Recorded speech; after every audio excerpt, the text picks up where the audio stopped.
عليكم ورحمة الله وبركاته. بسم الله الرحمن الرحيم. الحمد لله رب العالمين، وبه نستعين على أمور الدنيا والدين، والصلاة والسلام على أشرف المرسلين سيدنا محمد وعلى آله وصحبه أجمعين.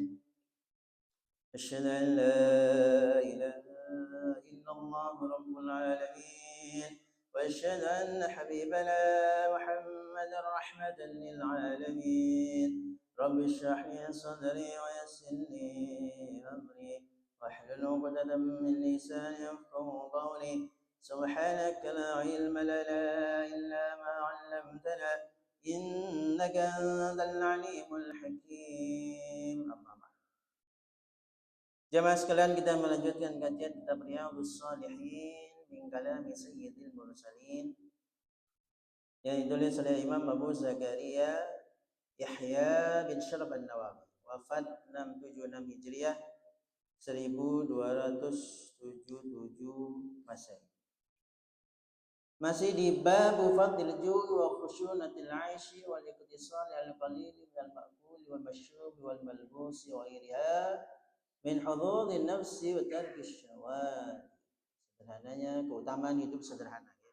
Keutamaan hidup sederhana. Hadis ke-8 atau hadis ke-498 kitab Riyadhus Shalihin. Bismillahirrahmanirrahim. Qala al-mu'allif hadha al-kitab rahimahullah wa walidayhi wa nafa'na bihi wa bi'ulumihi fid darin amin. Wa an Khalid ibn Umar al-Adawi qala خطبنا عتبة بن غزوان وكان أميرا على البصرة يحمد الله وأثنى عليه ثم قال أما بعد فإن الدنيا قد آذنت بسرم وولت حذاء ولم يبق منها إلا سبابة كسبابة الإناء يتصبها صاحبا وإنكم منتقلون منها إلى دار لا زوال لها فانتقلوا بخير ما بحضرتكم فإنه قد ذكر لنا أن الحجر يلقى من شبير جهنم فيهوي فيها 70 عاما لا يدرك لها قالا والله لتملأن أفعجبتم ولقد ذكر لنا أن ما بين مصرعين من مصاريع الجنة مسيرة 40 عاما وليأتين عليها يوما وهو غليظ من الزحام ولقد رأيتني سابع 7 مع رسول الله صلى الله عليه وسلم ما لنا طعام إلا ورق الشجر حتى كنحت أشداقها فالتقطت بردة فشققتها بيني وبين سعد بن مالك فاتزرت بنصفها واتزر سعد بنصفها فما أصبح اليوم منا أحد إلا أصبح أميرا على مصر من الأمصار وإني أعوذ بالله أن أكون في نفسي عظيما وإن الله صغيرا. رواه Muslim. Dari Khalid bin Umar al-Adawi berkata bahwa Utbah bin Ghazwan pernah menyampaikan khutbah kepada kami ketika itu ia menjadi gubernur Basrah. Irak, ya, Isra. Basrah sama Kufah. Kalau Baghdad itu zaman sahabat belum ada. Jadi Baghdad itu dibangun saat Khalifah Ja'far al-Mansur. Nah, itu jadi Baghdad itu kota baru, ya. Kalau Basrah sama Kufah itu lama, ya. Baghdad itu kota baru dibentuk menjadi pusat peradaban memang sama Khalifah Ja'far al-Mansur. Maka kumpul di situ semua ahli-ahli ilmu, gitu ya. Kalau Basrah, nah itu udah lama itu Basrah. Ia memuji dan menyanjung Allah kemudian berkata amma ba'du. Jadi kalau pidato itu setelah itu terus amma ba'du. Itu memang urutan, ya. Jadi habis pidato alhamdulillah dan seterusnya amma Kalau Jumat itu biasanya setelah amma ba'du ditambah pesan takwa. Nah, kalau nggak salah menurut ulama Basrah, habis amma ba'du ada fa. Jadi amma ba'du fa ya ayyuhal hadirun ittaqum, ada fa-nya. Ya, khatib biasanya mengikuti ulama ini. Amma ba'du terus fa ya ayyuhal hadir, ada fa-nya. Nah, itu Basrah. Amma ba'du, sesungguhnya dunia ini telah memberitahu kefanaannya, kecepatannya. Tidak ada yang tersisa darinya kecuali sangat sedikit bagai sisa-sisa air bejana yang dikumpulkan pemiliknya. Kalian akan berpindah darinya menuju negeri yang tak pernah usai. Maka berpindahlah dengan sebaik-baik sesuatu yang kalian miliki. Sebab pernah disebutkan kepada kita bahwa sebuah batu dilemparkan ke pinggir neraka, lalu ia meluncur jatuh hingga 70 tahun belum sampai ke dasarnya. Ini memang beratnya sih ini ya. Jadi dunia itu fana. Mananya dunia itu pasti hancur. Itu sudah rumusnya.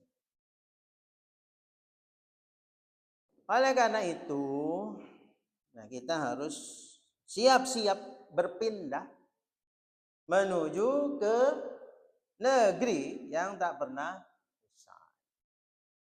Ya, banyak ulama menyebutkan kita ini kan asalnya dari surga ya.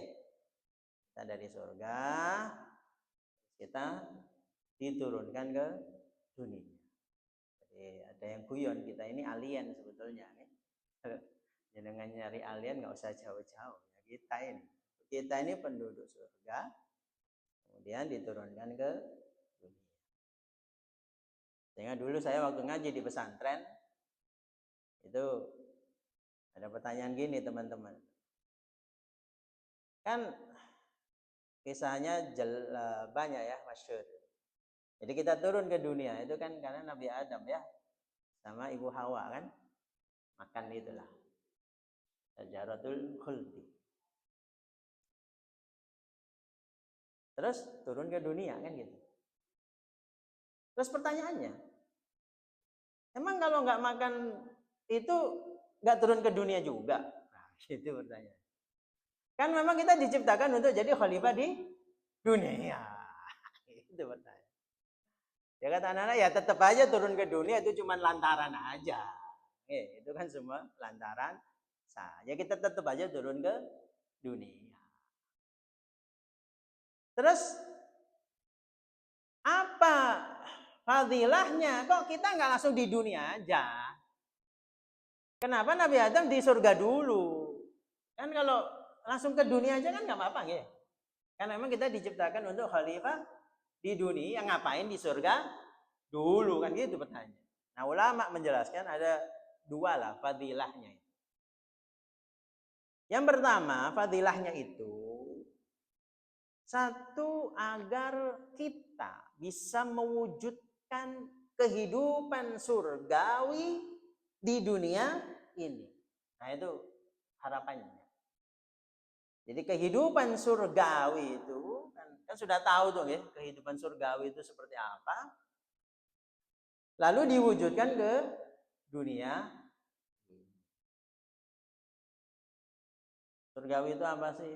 Ya, kayak bahasanya kita kemari pahlos cidawi toto kentrem kerter hajo baldatun tajibatun walaupun nah kayak itu ya itu.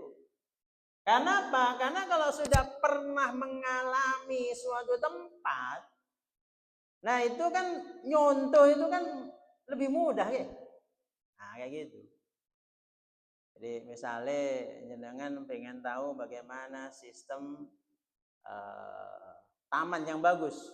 Nah, itu dibanding aja ke sebuah tempat yang tamannya bagus, tinggal di situ selama beberapa bulan. Nah, kayak gitu. Kita bisa, oh kayak gini nih suasananya. Nah itu kata ulama, itu yang pertama. Yang kedua, supaya kita tahu bahwa kita ini asalnya penduduk surga. Terus kita kabur dulu. Zaman sekarang nyebutnya kabur dulu. Ya, terus kita mengembara di dunia.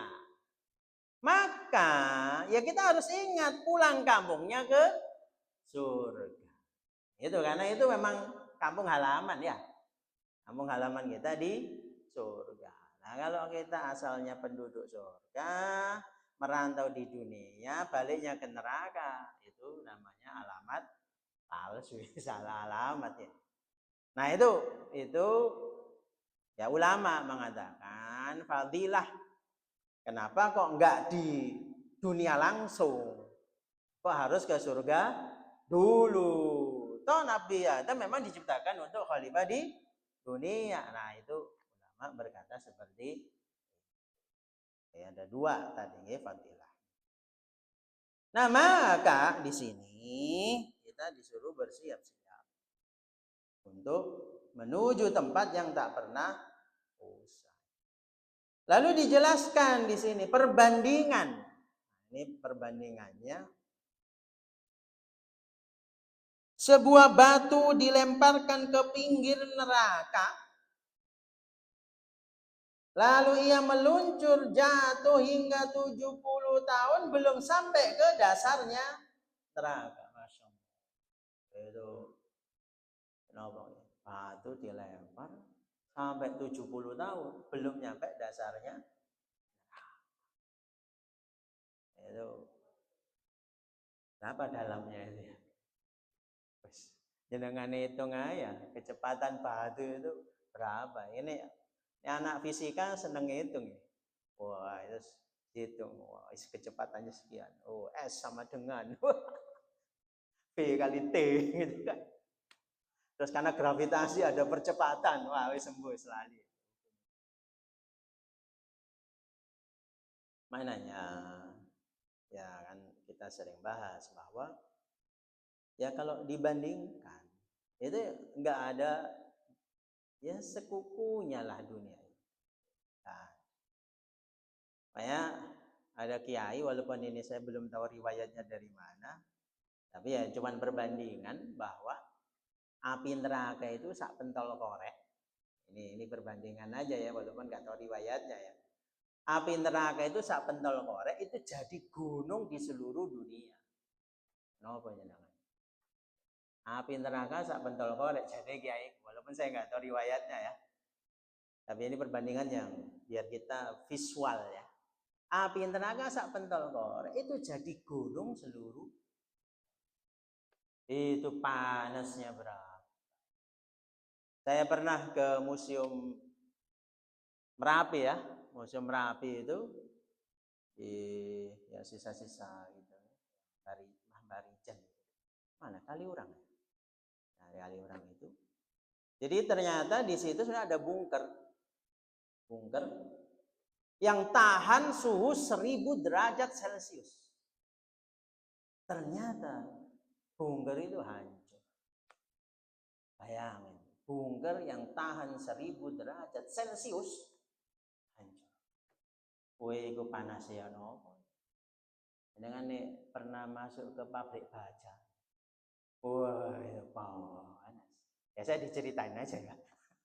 Oh, gak usah pabrik baja, pabrik biasa ya. Sing gak ASEAN ya. Wah, ya panas. Lah kita suhu 50 derajat aja udah apa itu?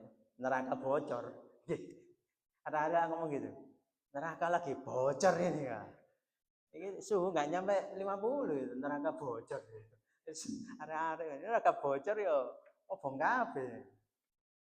Insyaallah itu apa istilahnya? Hot potato. Panas ngentang-ngentang. Insyaallah. Nah, makanya nah ini memang kita balik nih.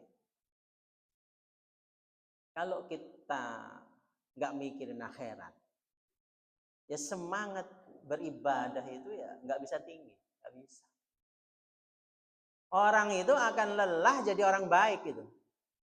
Karena jadi orang baik itu berat. Jadi orang baik itu nggak enak. Memang. Kan lawannya nafsu. Al jannatu makhfufatun bil makarih. Surga itu dikelilingi oleh hal-hal yang membencikan, yang dibenci. Wan naru makhfufatun bil ladzati wasyahawati. Dan neraka itu dikelilingi hal-hal yang lezat dan menarik syahwat. Jadi kalau kita nggak ingat surga, nggak ingat neraka, ya ibadah itu berat. Jadi orang baik itu berat. Terus kawe enak jadi wong apik itu. Kawe enak. Wong ini kene tetep apik, wong ini kene tetep apik. Ah gitu ya. Ono wong ini kene tetep apik. Soroe dadi wong apik. Nah, karena kita ingat akhirat. Perbandingannya gitu. Ajak ngomong ridho Allah, kedukuran. Enggak, saya tidak mencari surga dan neraka. Walaupun tidak ada surga dan neraka, saya enggak masalah. Saya mencari ridho Allah. Woi, udah tapi nek ngomong tuh ya kabeh iso, ya. Tapi ngaji ini malas. Ya ridho Allah tak kondi. Ngomongnya ilahi anta maqsudi wa ridhaka maqlubi a'ti mahabbatak wa ma'rifatak. Ya itu selain omongan. Kalau terbukti ya nggak apa-apa. Gitu ya. Kalau terbukti. Nah, kita ya apa ibadah ya malas dadi wong apik ya soro. Nah, ngene ngomong ridho Allah ya kedukuran. Kedukuran. Ya kita level kita lah. Maka balik lagi ya kita ini memang orientasi hidupnya ya akhirat, ya situ toh. Kalau nggak ada akhirat ya abot wis ya ngeluh wis. Memang nafsu itu wong kok enak ya ngene, aku gak iso, gak oleh. Ah kayak gitu. Maka ingat akhirat. Cuman ya balik lagi kata kiai karena neraka itu masih jauh, orang lebih takut miskin daripada neraka. Karena surga itu masih jauh, orang seneng emas 74 kilogram daripada surga. Emas 74 kilogram apa? Itu Mas Monas itu 72 kilogram. Nah, itu memang maka selalu ingat akhirat. Ingat akhirat. Makanya kalau merasa akhirat masih jauh, ya itu jadi isu. Akhirnya kita males. Demi Allah kalian pasti akan memenuhi ini. Apakah kalian heran? Juga telah disebutkan kepada kita bahwa jarak antara kedua sisi di antara pintu surga sepanjang perjalanan 40 tahun. Bayangin ya. Insyaallah. Ini kalau kita ngomong surga. Jarak kedua sisi pintunya perjalanan 40 tahun. Itu kan lebar gitu kan. Selebar lebar. Lah ngono kok kita nggak bisa masuk. Nah, itu kan kurang kerjaan. Ya salah siapa gitu. Ya kalau jaraknya cuma 1,5 meter kayak gini ya uyel-uyel. Jaraknya berapa ini? 40 tahun perjalanan. Itu masuk brul gitu aja. Insyaallah. Jadi ini sebetulnya fasilitas yang disediakan, kita ditunjukkan ini loh fasilitasnya. Kayak gitu. Pada suatu hari nanti kalian pasti akan mendatanginya yang padanya penuh berjejal orang. Aku melihat diriku berada di antara 7 orang bersama Rasulullah sallallahu alaihi wasallam. Sedang kami tidak punya apapun selain daun pohon. Sampai-sampai ujung bibir kami terluka. Lalu aku mengambil jaket. Dan aku potong wajib dua untuk dan Sa'ad bin Malik. Aku melilitkannya di badanku dengan separuhnya, sementara Sa'ad juga melilitkannya dengan separuhnya. Dan kini masing-masing dari kami setidak-tidaknya menjadi gubernur di salah satu negeri. Aku berlindung kepada Allah jika merasa menjadi orang besar, padahal di sisi Allah kecil. Nah, ini sekali lagi,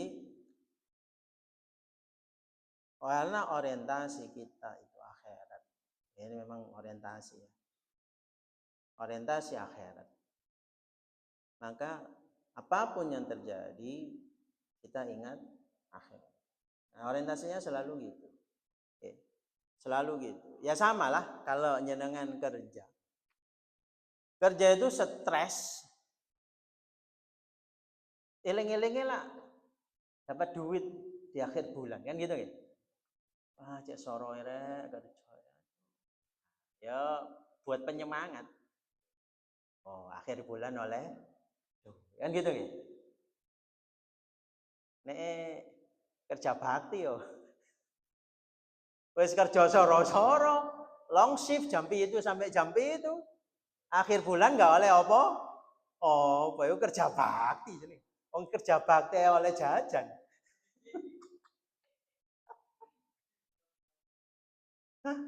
Nah, untuk penyemangat ya memang kita harus orientasinya akhirat. Terus nggak bisa itu. Nggak usah jenengan, saya juga ngalami. Berat. Kalau nggak ada orientasi akhirat, ya segini cukup. Segini sapi. Nek dibanding wong-wong akhirnya begitu. Terus aku sapi, gitu terus. Sementara para ulama itu orientasinya akhirat. Jauh nyontoh Nabi yo katakan. Nyontoh Nabi Nabi itu nggak punya dosa, dijamin surga. Gitu masih ibadah. Wes katakan nyontoh Nabi terus katakan. Nyontoh ulama aja masih jauh. Nah ini perlu juga dipahami bahwa ibadah tidak melulu mahdhah. Ibadah juga ghairu mahdhah. Bahkan banyak itu hadisnya. Ada kerikil di jalan supaya enggak nyandung orang, kita pinggirkan kan gitu termasuk ibadah. Kerja itu juga ibadah. Semua itu diniati ibadah. Supaya apa? Supaya tabungannya banyak. Sholat juga sama, disuruh pindah kalau sunnah ya. Sholat wajibnya di sini, sunnahnya di sebelah. Memperbanyak saksi, gitu. Memperbanyak saksi. Saksi ini capek, gitu lah. Jadi tempatnya nanti jadi saksi. Geringgingan ya gak apa-apa. Ini geringgingan jadi saksi. Kamu ngaji nang masjid, iya buktinya apa? Geringgingan, geringgingan diceluk. Geringgingan. Gitu. Apa bisa ngomong geringgingan? Ya bisa. Geringgingan itu makhluk ya, makhluk. Ini juga dipanggil aja saksi ya. Kalau orang forensik itu tinggal diforensik aja. Oh ini bekas kakinya siapa ya, kayak gitulah bahasanya polisi ya. Ini gak percaya besok karpet ini bisa ngomong, itu suruh datangkan orang forensik. Langsung ketahuan nih kakinya siapa. Nah itu wong dunia forensik aja bisa meneliti yang pernah sholat di sini kakinya siapa sebelum dibersihkan. Malaikat apa lagi? Nah, kayak gitu. Jadi diniati semua ibadah. Apapun itu diniati ibadah. Diniati ibadah. Diniati ibadah. Nah kayak gitu. Oke, supaya apa? Nah, supaya kita semuanya bernilai ibadah. Bahkan hal yang mubah itu kan sejatinya nggak dapat pahala. Nggak dapat pahala. Tetapi diniati ibadah. Wah itu wis luar biasa. Nah, gitu. Jadi memang kalau nggak ada orientasi akhirat, ya jadi orang baik itu berat, sorong, gak enak, wes. Nah, gitu. Maka orientasi akhiratnya sahabat dulu ya kayak gitu. Sahabat tuh orientasinya akhirat. Apalagi kalau sahabat ring satu. Kalau ring satu itu memang beda ya, semangatnya itu 45 ya. Kayak dulu zaman kemerdekaan. Zaman kemerdekaan tuh ring satunya Jenderal Sudirman.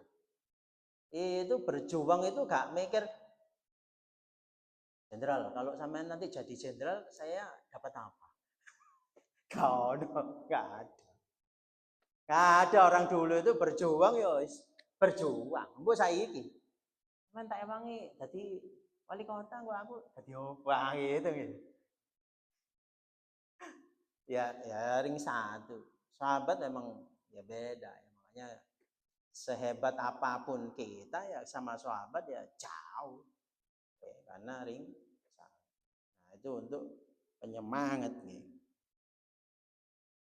Nah, di sini juga ada pelajaran hadis orang masuk surga karena rahmat dan karunia dari Allah. Karena semua itu rahmat Allah gitu ya. Kita bisa ibadah karena sehat, bisa beli pakaian nutup aurat, bisa melihat dan seterusnya. Maka jangan diakui ini karena saya rajin sholat, ini karena saya rajin ngaji. Itu nggak boleh. Ini karena rahmat Allah sehingga saya bisa sholat. Karena rahmat Allah saya bisa ngaji. Ya, selalu gitu. Bahkan ada doa, ya Allah bagaimana hamba bersyukur kepadamu sedangkan bersyukur itu juga karena rahmatmu. Bayangin tuh. Jadi kita bersyukur itu karena dapat rahmat dari Allah. Jadi semua itu karena rahmat dari Allah. Hadis berikutnya. Wa Nabi Musa al-Asy'ari radhiyallahu anhu qala akhrajat lana Aisyah radhiyallahu anha kisaan wa izaran radhiyallahu anha qalat قبض رسول الله صلى الله عليه وسلم في هذين متفق عليه. Dari sahabat Abu Musa al-Asy'ari. Sahabat Abu Musa al-Asy'ari itu suaranya memang indah. Jadi Rasul sallallahu alaihi wasallam itu senang mendengarkan bacaan Al-Qur'an dari para sahabat. Terutama sahabat-sahabat yang memang suaranya. Karena itu ada ya, saran, anjuran zayyinul Qur'ana biaswatikum. Hiasil Al-Qur'an dengan suaramu yang paling indah. Ini punya keturunan Syekh Abu Hasan al-Asy'ari. Nah, itu yang tokoh Asy'ariyah. Nah, itu beliau termasuk keturunan ini. Sahabat Abu Musa al-Asy'ari. Ya, walaupun yang lain ada yang kritik, tapi ya kita ngomong di situ. Nah, itu Al-Asy'ariyah, nah, itu Syekh Abu Hasan al-Asy'ari, itu keturunan dari sahabat Abu Musa al-Asy'ari. Karena kan yang terkenal itu al-Asy'ari dan al-Maturidi. Kayak gitu. Berkata Sayyidah Aisyah radhiyallahu anha mengeluarkan sebuah baju dan sarung kasar untuk kami, seraya berkata Rasulullah sallallahu alaihi wasallam dipanggil dengan mengenakan pakaian ini, muttafaq alaih. Jadi Rasulullah itu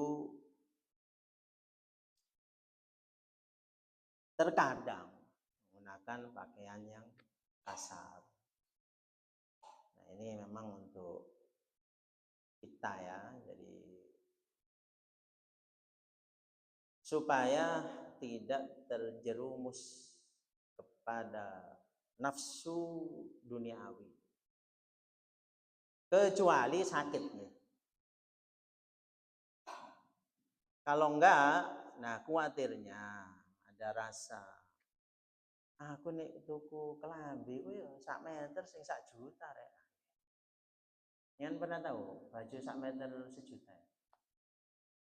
Itu nih batik sing tulis tangan itu. Wah itu kan juta itu mainnya. Aku nih gak gawe iku ya gatel kabeh. Ya kalau memang penyakit ya nggak apa-apa nih. Kita harus tahu konteks ya. Tetapi kalau itu menjadikan kita terus jadi apa istilahnya terperangkap dalam keduniawian, nah itu nggak boleh. Aku ini jajan gak teko Holland apa Sam esok mangan nih. Sponsor.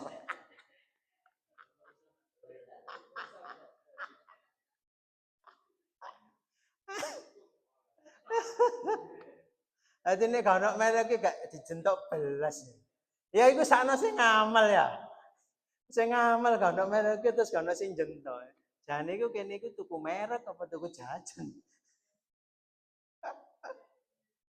Ya Allah, ya sana sih ngamal ya. Nah itu terperangkap. Makanya divariasi lah, ini variasi. Ojo sing merek karena nafsu itu kalau dituruti ya dia akan minta terus kayak gitu, itu sudah default. Oke. Kalau dituruti minta terus apapun itu termasuk kebaikan. Jadi kan coba baca Quran aja, baca Quran itu dapat 1 ain 2 ain 3 ain itu masih berat tuh, tapi setelah itu ringan, bisa sampai 1 juz. Jadi beratnya itu justru di awal-awal 1 ain 2 ain nang mari gitu ya. Tapi ketika jenengan udah sampai 3 lembar gini, tiga lembar ya, nah itu mulai pingin lanjut. Kayak gitu.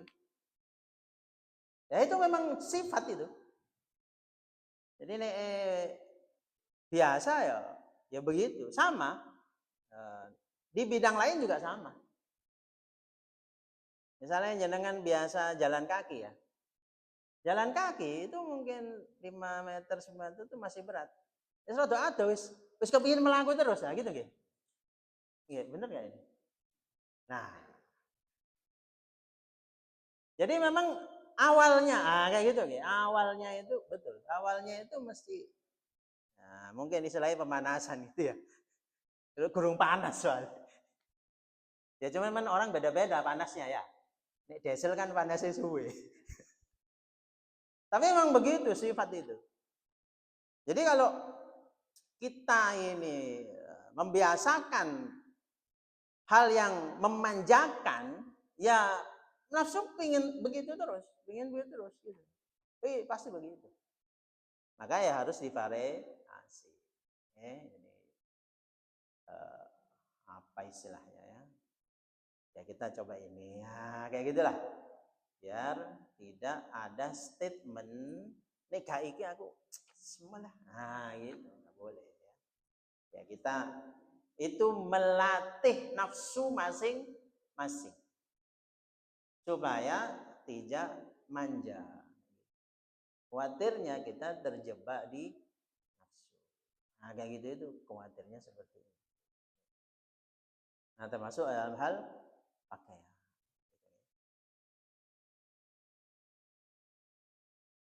Hadis berikutnya ke-10 wa an Sa'd bin Abi Waqqas radhiyallahu anhu qala inni la awwalul arabi rama bisahmin fi sabilillah wa laqad kunna nawsu ma Rasulillah sallallahu alaihi wasallam ma lana ta'amun illa wa lakul humlati wa hadha as-samru hatta in kana haduna la yadhaw kama tadau ash-shatu ma lahu khiltun muttafaqun.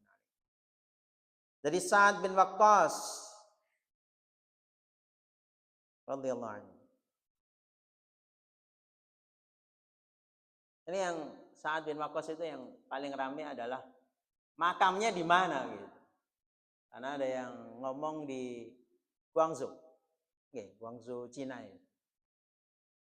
Makanya ada Sa'ad bin Abi Waqqas.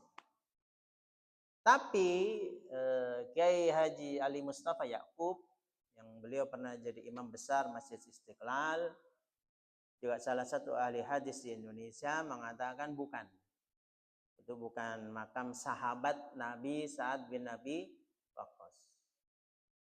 Saya baca juga cerita ilmuwan Cina juga meragukan itu. Sa'ad bin Abi Waqqas sahabat Nabi ya. Kalau Sa'ad bin Abi Waqqas orang lain, ya bisa jadi. Kayak gitu. Tetapi banyak juga yang percaya itu sahabat Nabi. Sa'ad bin Abi Waqqas sahabat Nabi. Nah, itu silahkan diperdebatkan lah. Kalau mau itu ya diteliti ulang secara historis, arkeologis gitu. Apakah itu Sa'ad bin Abi Waqqas sahabat atau orang yang namanya Sa'ad bin Abi Waqqas. Kan namanya orang kan juga boleh ya. Kayak ada ahli hadis namanya Ismail bin Ibrahim. Ya, kan sama persis. Namanya Ismail, bapaknya namanya Ibrahim. Makanya kalau di hadis nama beliau itu menjadi Ismail bin Ulayyah. Ibunya. Karena kalau disebut Ismail bin Ibrahim, nanti orang bingung ini sopo. Akhirnya yang dipakai nama ibunya Ismail bin Ulayyah. Ulayyah itu ibunya. Walaupun ya ngomongnya menurut ulama sebetulnya beliau nggak seneng juga itu. Oh, pasti aku bin Ibrahim kok boleh bin Ulayyah. Ya, tapi ulama itu untuk membedakan. Nah, akhirnya begitu. Nah, itu apakah yang di Guangzhou, Cina itu Sa'ad bin Abi Waqqas sahabat Nabi atau orang yang namanya Sa'ad bin Abi Waqqas. Atau kalau bahasa Jawa mungkin petilasan. Nah, bisa jadi ya.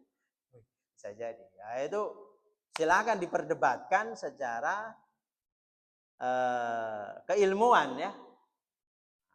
Historis, arkeologis dan seterusnya. Ya. Cuman ya masih ada juga yang percaya itu sahabat Nabi. Wame itu kayak siapa itu? Cheng Hu ya. Cheng Hu itu itu Islam atau bukan Islam? Udah sih berdebat itu. Ya. Jadi sampai ada orang Indonesia jadi yang kuliah di Tiongkok itu kalau untuk Islam mungkin dia ke Islam kejawen gitu. Nah, sampai begitu tuh. Karena kan di sini banyak masjid Cheng Hu ya. itu diperdebatkan. Cheng Hu ini jadi Islam atau bukan kan? Awal-awalnya dia Islam tapi kok ada peninggalan begini nah gitu. Nah, sampai muncul ada orang yang menyimpulkan kalau pun Islam, Cheng Hu itu Islam kayak Islam kejawen. Nah, kayak gitu. Ya, wallahu alam lah. Ya. Cuman kalau yang saya baca kalau Islamnya iya, karena memang keluarga Islam dia. Kemudian langkah berikutnya karena secara nyata tidak ada kalimat dia keluar dari Islam, ya kita nggak bisa menyimpulkan dia non-Muslim. Kecuali ada nyata saya non-Muslim, kayak gitu ya. Karena yang nyata itu dia Islam, memang keluarga Muslim, Cheng Hu. Tapi setelah dia bergabung ke kerajaan gitu, kok ini ada unsur agama lain ya dia ya. Apakah dia cuma mengikuti budayanya agama itu atau udah pindah agama? Nah, itu yang jadi perdebatan. Ya. Nah, kalau saya baca yang penting tidak ada statement jelas dia non muslim. Jadi kalau nggak ada statement berarti yang jelas ini yang harus kita pegang. Oleh karena itu tadi ada yang menyimpulkan kalau untuk Islam dia Islamnya kayak kejawen gitu. Nggak terlalu taat gitu. Wallahu alam lah. Pokoknya masih Cheng Hu masih saya. Masa, masa Masjid Cengho ini non muslim kan lucu. Wah itu wah baca sejarah.